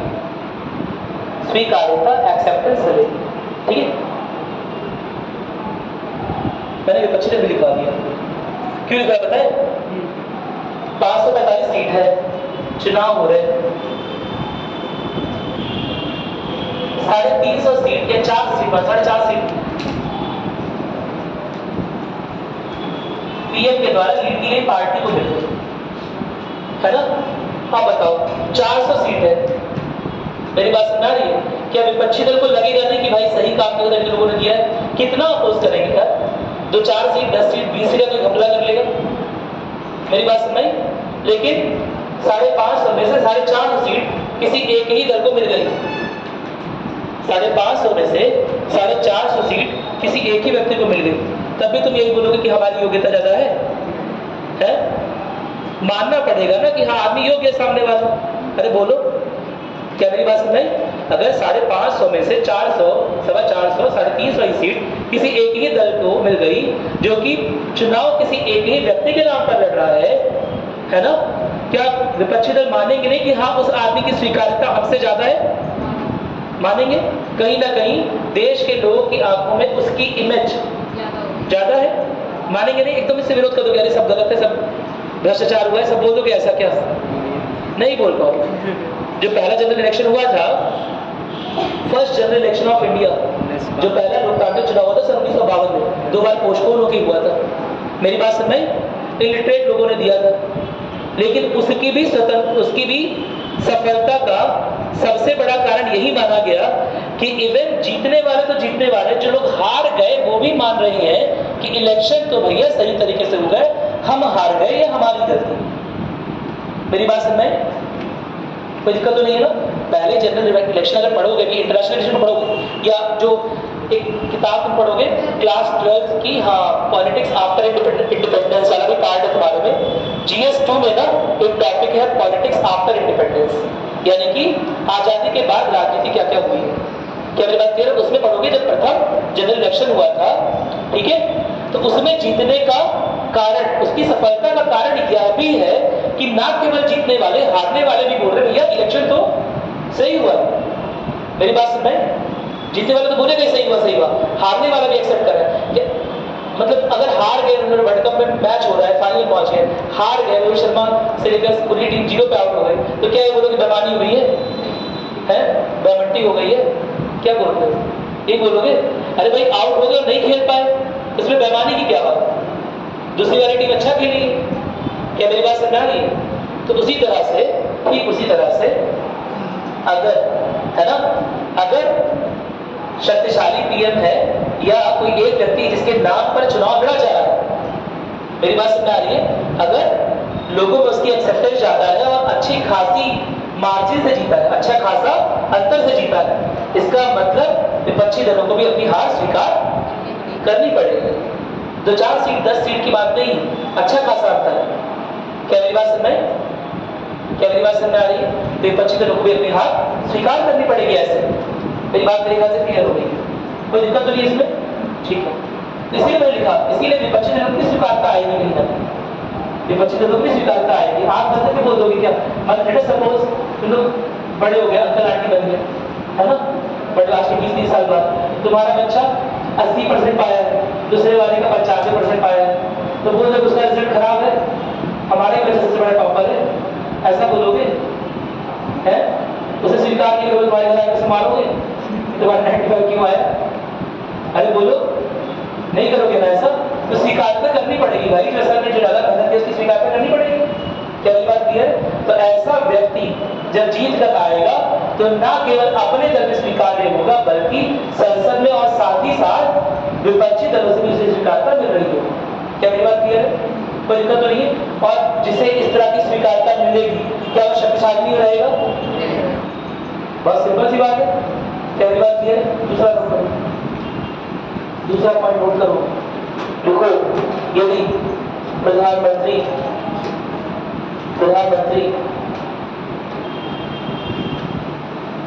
एक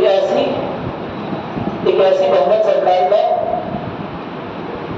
एक ऐसी बहुमत की सरकार का मुखिया है जो अन्य घटक दलों, जो अन्य दलों के समर्थन पर मुखिया है, जो अन्य दलों के समर्थन पर, जो अन्य दलों के समर्थन पर निर्भर नहीं है,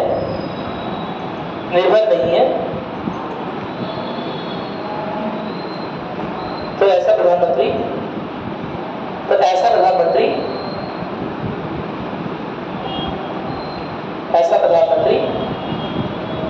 एक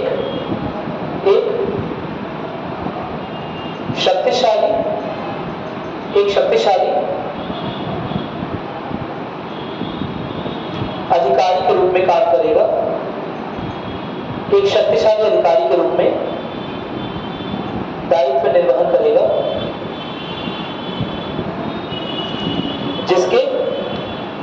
जिसका विरोध होने की संभावना कम रहेगी। विरोध होगा संसद में अपोजिशन पार्टी से, लेकिन उस विरोध से सरकार गिर जाएगी क्या? नहीं गिरेगी। ठीक है,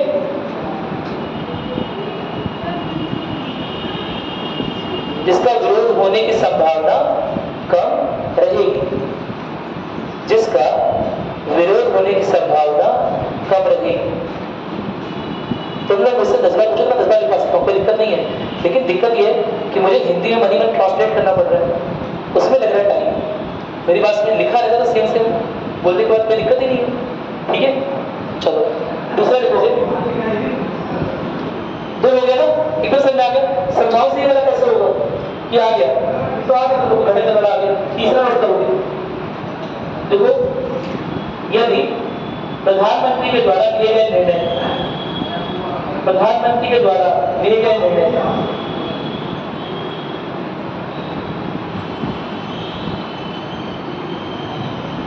यदि प्रधानमंत्री के द्वारा लिए गए निर्णय सफल होते हैं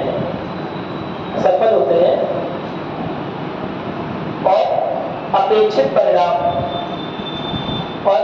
परिणाम लाते हैं, तो ऐसे में भी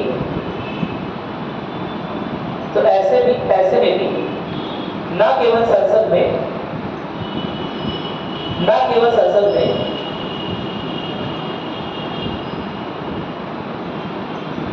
बल्कि सार्वजनिक रूप से भी उसकी स्वीकार्यता बढ़ेगी, उसकी स्वीकार्यता बढ़ेगी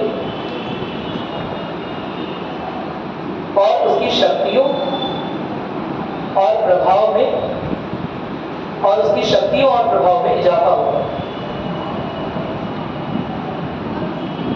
शक्तियों और प्रभाव में इजाफा होगा।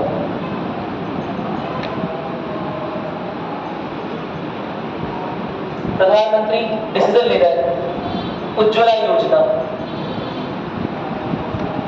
योजना, उड़ान योजना, पूरे देश का आम नागरिक, मिशन इंद्रधनुष, आर्टिकल 370 हटा दो, भ्रष्टाचार को रोकने के लिए विमुद्रीकरण कर दो। अब जो भी रहा हो, क्या पता, लेकिन अगर देश के लोगों ने एक्सेप्ट कर लिया है तो फिर मानेंगे सही। आगे आने वाले लोग लिखेंगे क्या सही क्या गलत। उज्ज्वला, उड़ान है ना, मिशन इंद्रधनुष, 370 हटाना, विमुद्रीकरण करना, जीएसटी काउंसिल का निर्माण। क्या मेरी बात समझ आ रही है? जीएसटी काउंसिल, जीएसटी लागू कर दो। आसान काम रहा होगा? नहीं। जम्मू और कश्मीर को, लद्दाख को अलग करना, लद्दाख को अलग बनाना। क्या मेरी बात समझ नहीं समझ आ रही? अगर इस तरह के निर्णय लिए गए और लेट अस सपोज, एक बार सपोज कर लेते हैं, सारे के सारे तीर निशाने पर लगे। क्या मेरी बात समझ नहीं? तो क्या आम लोगों में उनकी जन स्वीकार्यता नहीं बढ़ जाएगी? बढ़ेगी। क्या मेरी बात समझ नहीं? और उसी के अपोजिट में कोई ऐसा निर्णय ले लिया जो बहुत बुरी तरह से गलत साबित हो गया। मेरी बात समझ आ रही है? बहुत बुरी। चाइना पे आक्रमण कर दिया, चाइना वाले और आक्रमण भीषण आक्रमण कर दिया, लड़ते दिल्ली तक आ गए। ऐसा कभी हुआ है? तुगलक के टाइम पर, इस वाली गवर्नमेंट के टाइम पर नहीं हुआ। तुगलक के टाइम पर तुगलक के सेनापति जो होते हैं वो रास्ता भूल के तिब्बत चले आते हैं, लड़ते पीछा कर रहे होते हैं कुछ गद्दारों को। हद से बाद तिब्बत वाले यहाँ पर आक्रमण करते हैं और लड़ते दिल्ली नोएडा तक आते हैं पूरा। तो समझाना पड़ता है भाई आपके ऊपर गलती से आक्रमण कर दिया हमने, हमारी मंशा आपके ऊपर आक्रमण करने की नहीं थी। तुगलक सबसे ज्यादा अनफॉर्चुनेट रहा है सब मामलों में। मेरी बात सुन रहे? अपने पिताजी के लिए जब उसके पिताजी वापस आ रहे थे तो अपने पिताजी बहुत बड़ी बैठक जीत के आ रहे थे बंगाल से वापस, उनके लिए एक वुडन प्लेटफॉर्म बना था। वुडन समझते हो ना? लकड़ी का बहुत सारा प्लेटफॉर्म। बेचारे वो उधर से बंगाल में हाथी बहुत ज्यादा होते हैं, पता ही तुम्हें सुंदर से का, वहां से 1000 हाथी लेकर आ रहे थे, है ना। इसने दरी बिछवा दी और बड़े प्लेटफॉर्म बनाए कि स्वागत करेंगे, माला पहनाएंगे। इतना अनफॉर्चुनेट आदमी कि हाथियों में भगदड़ मच गई, उसके पिता की डेथ हो गई, उसके भाई की डेथ हो गई, उसकी माता जी की भी डेथ हो गई, उसकी पूरे परिवार का सत्यानाश कर दिया। समझा? लकड़ी का प्लेटफॉर्म बनाया, सोचा था आराम से आ जाएंगे। जब हाथी चढ़े तो प्लेटफॉर्म टूट गया, तो टेढ़ा मेढ़ा हो गया। हाथी चढ़े तो बड़े प्लेटफॉर्म टिकेगा क्या? नहीं टिकेगा, टूट गया, है ना। कई लोग एक साथ मारे गए भगदड़। हाँ, गियासुद्दीन तुगलक, शायद बंगाल से आया, गुजरात से, ठीक है, जिसमें उनकी डेथ हुई थी। वो बंगाल से वापस आ रहे थे, 1000 हाथी लेकर आ रहे थे, और 1000 हाथी थे। बेचारे चढ़ते हैं उस पर कि बेटे ने बनाया है, मजबूत बनाया होगा, बेटा भी खुश था। लेकिन इतना अनफॉर्चुनेट आदमी, अब इतना ही अनफॉर्चुनेट कोई आदमी पीएम बन जाए। एक डिसीजन लिया, 370 हटाया, पूरा का पूरा कश्मीर अलग हो गया, है ना। जीएसटी काउंसिल लगाया, पूरे के पूरे व्यापारी सड़क पर आ गए। क्या मेरी बात सुन रहे हैं? अरे बोलो, पूरे देश के आम नागरिक योजना में देश के नागरिक उड़े नहीं लगे, उड़ गए। समझ रहे हो ना? 2-4 बम रख दिए आम नागरिकों ने। मेरी बात सुन रहे? पूरे देश का आम नागरिक, हर जगह आम नागरिक, हर सिक्योरिटी से पूरा हो नहीं पाएगा प्रॉपरली। जितनी सिक्योरिटी से ऊपर जाना, मतलब जितनी सिक्योरिटी से एयरपोर्ट रन करना चाहिए, ऐसे में बम लेके ऊपर चले गए, तो क्या वही ब्रेक मार के बम निकालेंगे? ब्रेक होता है उसमें, ब्रेक होगा तो खड़े होंगे। मेरी बात सुन रही है? तो हर एक योजना फेल कर गई। लेकर सपोज तुगलक की तरह हर एक योजना फेल कर गई। तुगलक पता है ना सबने, बहुत सारी योजना फेल की, तुगलक की तरह सारी योजनाएं फेल कर गई। अब क्या होगा? अब क्या इनकी जन स्वीकार्यता रह जाएगी? समझ रहे? तुगलक को लोगों ने गालियों भरे पत्र लिखना शुरू कर दिए था। मेरी बात सुनाई? स्पेशली विमेंस ने, महिलाओं ने। क्या मेरी बात सुन रही है? ये जन स्वीकार्यता है? अरे बोलो, नहीं है ना। तो ऑफ कोर्स अगर कुछ ऐसा तुगलकी फरमान आ गया, पीएम ने कर ले लिया, है ना, और उसकी वजह से देश का नुकसान हो गया, तो लोगों में जन स्वीकार्यता घट जाएगी। और ऐसा व्यक्ति क्या शक्तिशाली है? डेमोक्रेसी में वो तुगलक की बात तो अलग है ना, सल्तनत है, राजशाही चल रही है। लेकिन क्या ऐसा व्यक्ति क्या प्रधानमंत्री के पद पर बना रह पाएगा? क्या उसकी शक्तियां सीमित नहीं हो जाएंगी? अरे बोलो, हो जाएगी ना। तो जन स्वीकार्यता बहुत जरूरी है, यानी कि जो डिसीजन लिया है उसकी वजह से क्या होना चाहिए? सफलता आनी चाहिए। एक लास्ट पॉइंट, 2 लास्ट पॉइंट है, देखो, यदि कैबिनेट में उपस्थित सदस्य, यदि कैबिनेट में उपस्थित सदस्य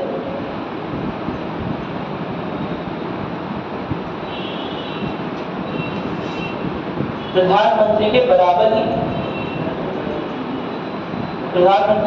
ही या उनसे भी अधिक प्रभावशाली हो,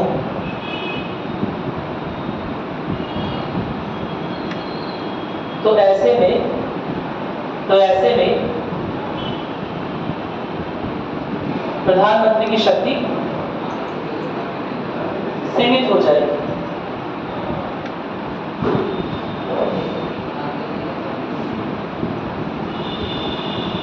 प्रधानमंत्री है, किसी छोटे बच्चे को बुला लिया, हालांकि आपको पता है कि ऐसा हो नहीं सकता है क्योंकि वो उम्र का वो सब क्राइटेरिया है। लेकिन लेट अस सपोज किसी छोटे, किसी अनजान आदमी को बुला दिया, है ना, सब इससे सीनियर बैठे हुए, सब आदमी इससे सीनियर बैठे हुए, तो वही बात सुनाई, क्या यह कैबिनेट के मंत्रियों की बातों का विरोध कर पाएगा? क्या यह खुलकर मुद्दों पर अपनी राय रखने में समर्थ होगा?